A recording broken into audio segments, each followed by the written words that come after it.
Today, the 14th of March 2022, the EFF Head of Political Education, Mbuyiseni Ndlozi, attended the National Inquiry into Racism and Discrimination in Advertising.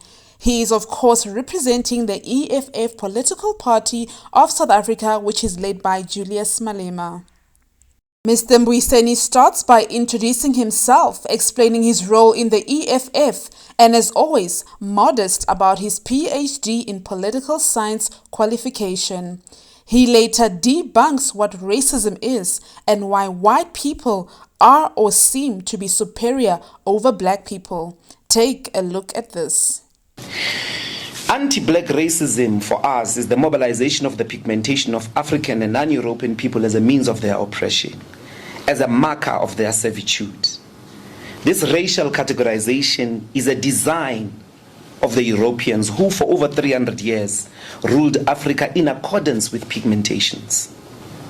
In this view, they as Europeans are white because of the coincidence of the lighter or of their lighter pigmentation, which according to them makes them superior and destined to live off the servitude of Africans who, because of the coincidence of their darker pigmentation, are black and therefore inferior.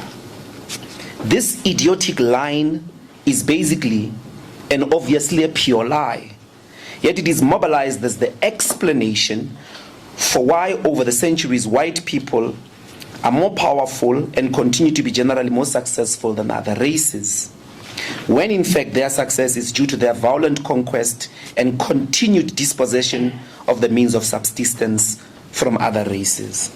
Meaning they are not successful because they are white-skinned.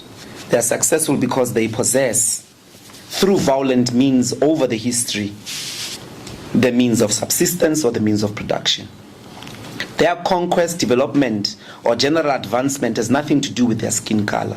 It has everything to do with the murderous and brutal dispossession of people's means of subsistence, livestock, the land, minerals, and so on and so forth. This is clearly demonstrated also by the fact that where this power, this hold on the means of subsistence is disarticulated, like in Vietnam, their skin color becomes irrelevant. Nevertheless, they have used their attained resources and economic power to build a society using this lie, that white represents beautiful, clean, intelligent, mastery, reliable, disciplined, powerful, developed, modern, healthy, holy, godly, angelic. I mean, you could hardly paint a heaven and heavenly beings using shadows and darkness. It's about light and white. Black represents ugly, dirty, primitive, superstitious, satanic, ill-mannered, demonic, unreliable, disreputable, underdeveloped, naturally stupid, tribal, physical. Something that is trapped and takes pleasure in the body, sexually predatory and very close to animality. This lie or falsehood attained everyday socialization through the labor, educational, religious, artistic, cultural, punitive, and judicial apparatuses, mainly to normalize and reduce and reproduce a racially exploitative society. For victims of this normalization of racial exploitation, it resulted in a permanent but impossible pursuit of whiteness. We must underscore the reality that in a racist society, all people are white, meaning the blacks, since they are not white, they are not people, and therefore are socialized to live in this zone of non-whiteness, a general state of constant pursuit of an identity you cannot attain. This whiteness, or non-whiteness for blacks, can only therefore be lived through the masks, because it is not naturally possible to attain it. This is because as a racist society, or in a racist society, you either turn white or you disappear. At the risk of disappearing, of being irrelevant, of not having access to any forms of life, blacks have to wear masks to conceal their image.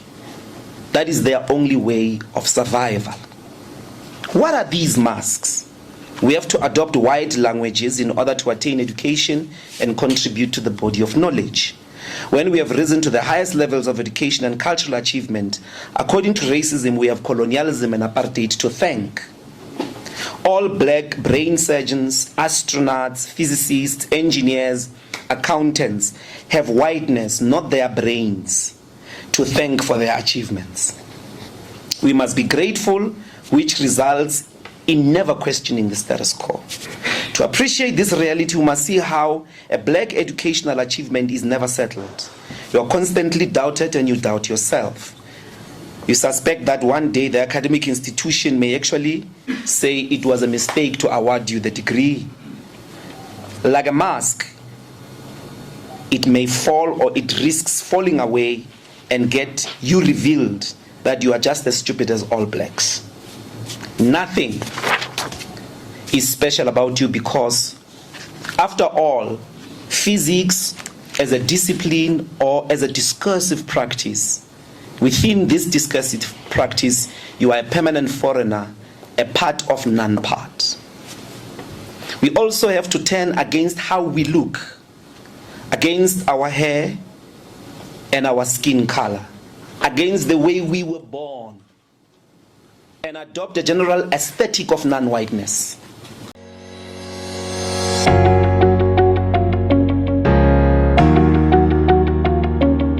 This is African Way.